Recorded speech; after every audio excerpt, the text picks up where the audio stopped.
नमस्कार दोस्तों, स्वागत है मेरे YouTube channel hashtag agri by Chandan. दोस्तों, आज हम डिस्कस करने वाले हैं इकोनॉमिक सर्वे 2020-21 जो काफ़ी इम्पोर्टेंट है किसी भी एग्ज़ाम के पॉइंट ऑफ व्यू से।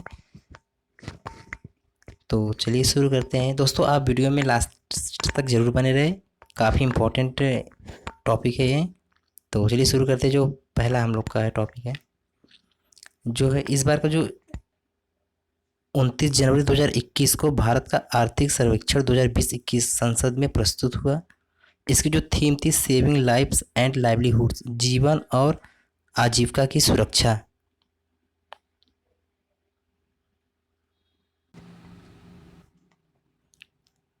आर्थिक सर्वेक्षण 2020-21 मुख्य जो आर्थिक सलाहकार हैं कृष्णमूर्ति वी सुब्रमण्यम के मार्गदर्शन में आर्थिक मामलों के विभाग वाणिज्य प्रभार द्वारा तैयार किया गया।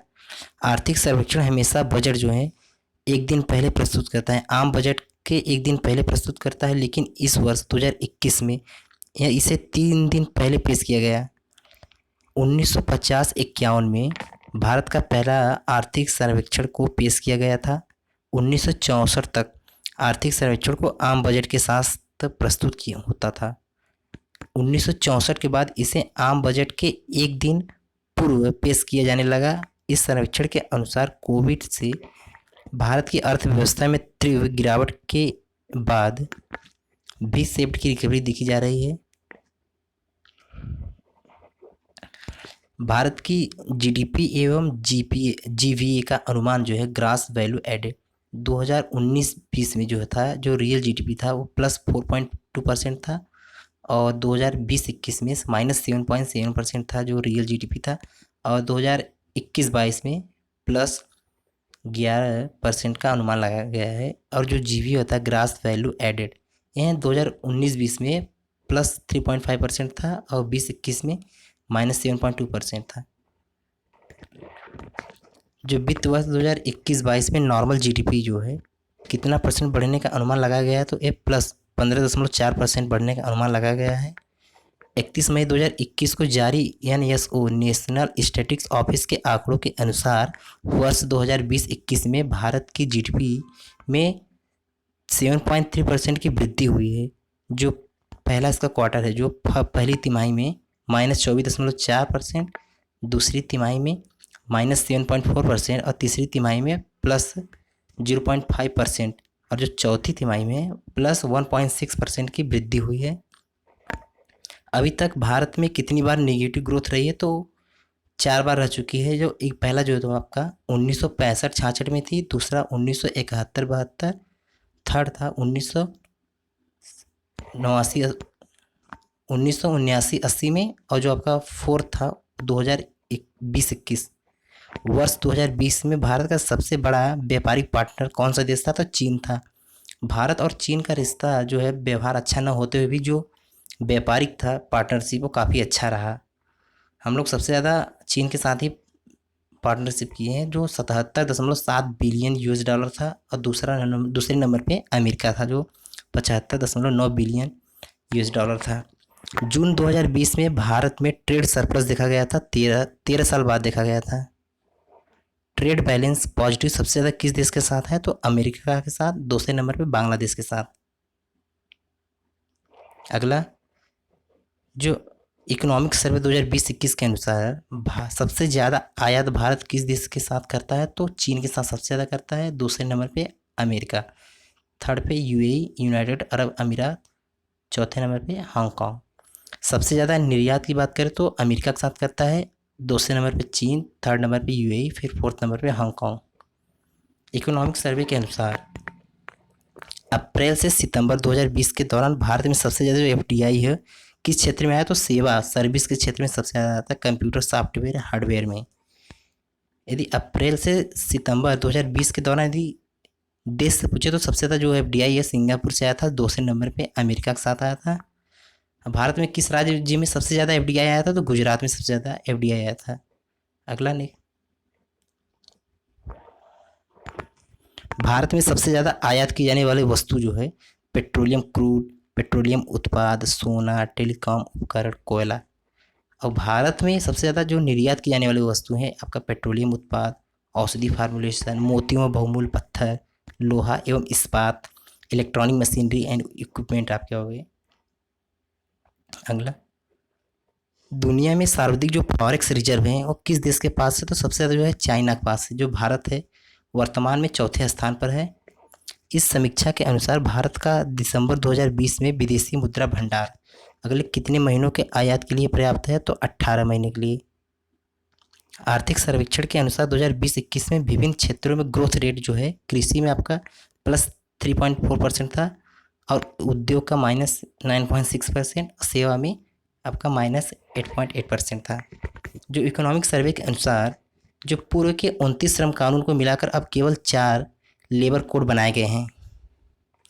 जीवीए ग्रॉस वैल्यू एडेड में हिस्सेदारी जो है सेवा क्षेत्र से आपका 54% है, काफ़ी इंपॉर्टेंट है। एफसीआई 2015 में पूछा गया था क्वेश्चन, काफ़ी इंपॉर्टेंट है। और जो उद्योग क्षेत्र है वो आपका 26% और कृषि से 20% होती हैं। और जीडीपी में सबसे ज़्यादा हिस्सेदारी है सेवा की है आपकी, फिर दूसरे नंबर पे इंडस्ट्री उद्योग, थर्ड नंबर पे एग्रीकल्चर से। सबसे ज़्यादा रोजगार देने वाला क्षेत्र जो है आपका कृषि है, दूसरे नंबर पे सेवा और जो तीसरे नंबर पे उद्योग है। आर्थिक सर्वेक्षण के अनुसार WHO वर्ल्ड हेल्थ ऑर्गेनाइजेशन जिसका हेडक्वार्टर जिनेवा में है आपका, ने कोविड के पैंडेमिक कब घोषित की? तो यह 11 मार्च 2020 को की थी। प्रधानमंत्री गरीब कल्याण योजना के अंतर्गत कितने करोड़ लोगों को फूड ग्रेन दिया गया? तो 80.96 करोड़ लोगों को फूड ग्रेन दिया गया था प्रधानमंत्री गरीब कल्याण योजना के अंतर्गत। अगला स्लाइड देखिए। जो 2019-20 में जो जीडीपी का कितना खर्च हुआ था? तो जो स्वास्थ्य पे 1.5% हुआ था और शिक्षा पे 3.5% हुआ था। जो आर्थिक सर्वेक्षण के अनुसार एमएसएमई की नई परिभाषा क्या है? जो एमएस है आपका माइक्रो, स्मॉल, मीडियम इंटरप्राइजेस। इसका हेडक्वार्टर आपका न्यू दिल्ली में है। जो इसका जो डिफिनेशन जो माइक्रो है, जो माइक्रो इंटरप्राइजेज है जिसका इन्वेस्टमेंट 1 करोड़ से कम, 1 करोड़ से कम और टर्नओवर जो है 5 करोड़ से कम हो। और स्मॉल जो इंटरप्राइजेज है जिसका इन्वेस्टमेंट 1 से 10 करोड़ के बीच में हो और टर्नओवर 5 से 50 करोड़ के बीच में। जो मीडियम इंटरप्राइजेज है जिसका इन्वेस्टमेंट 10 से 20 करोड़ के बीच में और टर्नओवर 50 से 100 करोड़ के बीच में। पूरे विश्व में सेवा क्षेत्र के निर्यात में भारत की जो हिस्सेदारी है 3.5% है। यदि पूरे विश्व की जनसंख्या का कितना प्रतिशत प्रवासी है? तो 3.6% है। विश्व में सबसे ज़्यादा जो प्रवासी किस देश के हैं? तो भारत के हैं। भारत के लोग सबसे ज़्यादा विदेशों में हैं। और भारत में सबसे ज़्यादा प्रवासी किस देश में जाते हैं? तो जो भारत से जो सबसे ज़्यादा थे यूएई में जाते हैं, यूनाइटेड अरब अमीरात गल्फ कंट्री है। और दूसरे नंबर पे यूएसए में जाते हैं यूनाइटेड, और जो थर्ड नंबर है आपके सऊदी अरब में जाते हैं। विश्व से सबसे ज़्यादा प्रवासी किस देश में जाते हैं? तो जो विश्व में से तो सबसे ज़्यादा अमेरिका से 18%, दूसरा स्थान जर्मनी और तीसरा स्थान सऊदी अरब। विदेशी पर्यटक भारत में सबसे ज़्यादा किस देश से आते हैं? तो बांग्लादेश से सबसे ज़्यादा आते हैं, दूसरे नंबर पे यूएसए, थर्ड नंबर पे आपका यूके यूनाइटेड किंगडम। विदेशी पर्यटक किस राज्य में सबसे ज़्यादा आते हैं? तो सबसे ज़्यादा तमिलनाडु में आते हैं, दूसरे नंबर पे महाराष्ट्र, थर्ड नंबर पे उत्तर प्रदेश। यदि पूरे भारत के पर्यटक किस राज्य में सबसे ज़्यादा घूमने जाते हैं? तो उत्तर प्रदेश में, दूसरे नंबर पे तमिलनाडु, थर्ड नंबर पे आपका आंध्र प्रदेश। नई राष्ट्रीय शिक्षा नीति कितने साल बाद आई है? तो ये 34 साल बाद आई है। पहली बार जो है आपका 1986 के बाद, ठीक। और जो इस शिक्षा की जो कमेटी जो है ये आपके कस्तूरी रंगन कमेटी के रिकमेंडेशन पे आई थी। और भारत का जो लिटरेसी रेट है आपका 77.7% है। फीमेल लेबर फोर्स 2018-19 में बढ़कर 18.6% हो गया है। हर घर तक स्वच्छ पीने योग्य पानी पहुंचाने के लक्ष्य जो है आपका 2024 तक। वह राज्य जो जीडीपी में सबसे आगे है वो आपका महाराष्ट्र है आपका, दूसरे नंबर पे तमिलनाडु, तीसरे नंबर पे उत्तर प्रदेश।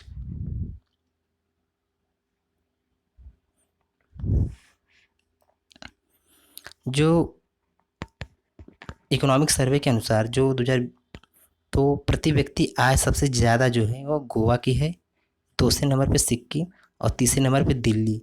और प्रति व्यक्ति सबसे कम आय बिहार की है, फिर उत्तर प्रदेश की, फिर झारखंड की है। किस राज्य में सबसे किस राज्य में गरीबी दर सबसे ज़्यादा है? तो छत्तीसगढ़ में तो है आपका 39%। बिहार का 5वां स्थान है, केंद्र शासित प्रदेश को मिलाकर। केवल राज्य की बात करें तो चौथा स्थान है बिहार का। पूरे भारत में जो गरीबी दर है वो 21.9% है। आर्थिक सर्वेक्षण के अनुसार सितंबर 2020 के अंतर्गत भारत का जो विदेशी कर्ज है 556.2 मिलियन डॉलर। विश्व का सबसे ज़्यादा ऋणग्रस्त या कर्जदार देश है आपका अमेरिका है, यूएसए। आर्थिक समीक्षा 2020-21 में किस नोबेल पुरस्कार से सम्मानित व्यक्ति की चर्चा की गई है जिन्होंने कहा था कि अत्यधिक अनिश्चितता की स्थिति में जीवन का कम से कम नुकसान होने की रणनीति बननी चाहिए? हेंसन एंड जॉर्जेट ने कहा था। आर्थिक समीक्षा के अनुसार वर्ष 2020 के किस महीने में कोविड के संक्रमण के सबसे अधिक मामले जो है सामने आए थे? तो ये आपके सितंबर में आए थे काफ़ी सबसे ज़्यादा। चर्चा में रहा आपका ये एनआईपी, नेशनल इंफ्रास्ट्रक्चर पाइपलाइन, किस समय काल के लिए लाया गया था? 2020 से 2025 तक लाया गया था। ये जो है आपका एनआईपी, नेशनल इंफ्रास्ट्रक्चर पाइपलाइन, ये फाइनेंस मिनिस्टर के अंतर्गत आता है कि इसका जो उद्देश्य है भारत को विश्व स्तरीय इंफ्रास्ट्रक्चर उपलब्ध कराना है। किस समिति की रिपोर्ट के आधार पर एनआईपी लाया गया था? तो अतानु चक्रवर्ती कमेटी के अनुसार। प्रोडक्शन लिंक्ड इंसेंटिव योजना कितने सेक्टर के लिए लाई गई थी? तो ये 10 सेक्टर के लिए लाई गई थी। इसमें जो है 1.46 लाख करोड़ के बजट इसके लिए पास किए गए थे। उद्देश्य इसका जो था भारत को वैश्विक आपूर्ति श्रृंखला का अभिन्न अंग बनाना। वित्त वर्ष जो है 2021 में चालू खाता सरप्लस होने का अनुमान है, जो जीडीपी का कितना प्रतिशत होगा? तो 2% होगा। 17 वर्षों में पहली बार चालू खाता सरप्लस होगा। इस समीक्षा के अनुसार जो विदेशी कर्ज जीडीपी का 20.6% से बढ़कर सितंबर 2020 में कितने प्रतिशत हो गया? तो ये 21.6% हो गया। चर्चा में रहा प्रधानमंत्री जन आरोग्य योजना, भारत सरकार द्वारा कब शुरू की गई थी? ये 2018 में की गई थी। इसका जो उद्देश्य है कि सबसे कमजोर तबके के लोगों को स्वास्थ्य देखभाल उपलब्ध कराना है। आर्थिक समीक्षा 2020-21 में बीएनआई इंडेक्स की चर्चा की गई। इसके कितने आयाम हैं? तो इसके 5 आयाम हैं: स्वच्छता, जल, आवास, सूक्ष्म पर्यावरण और अन्य सुविधाएं।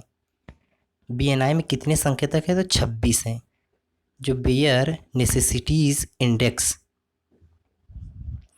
इस इंडेक्स में जो शीर्ष स्थान है केरल का पहला स्थान है, दूसरा पंजाब का, हरियाणा, गुजरात। इस इंडेक्स का उद्देश्य है ग्रामीण, शहरी और अखिल भारतीय स्तर पर जीवन जीने के लिए एक बुनियादी आवश्यकता, जिसमें 5 आयाम हैं। जो इकोनॉमिक सर्वे में 2 नए पहल, विश्व सौर बैंक और एक सूर्य एक विश्व एक ग्रिड की चर्चा की गई। यह पहल किसके द्वारा की गई? तो अंतर्राष्ट्रीय सौर गठबंधन। जो इसका उद्देश्य था कि वैश्विक स्तर पर सौर ऊर्जा के क्षेत्र में क्रांति लाना। जो विश्व सौर बैंक है ये इसका हेडक्वार्टर अपने हरियाणा के गुड़गांव में है। एक इंटरनेशनल एक ऐसा जो बैंक जो इसका हेडक्वार्टर अपने इंडिया में है। Next slide. Thank you so much. दोस्तों कैसा लगा ये वीडियो आप कमेंट करके ज़रूर बताएं। वीडियो को लाइक, सब्सक्राइब, शेयर ज़रूर कर दें जिससे हमारा मोटिवेशन बने रहे। Again thank you so much.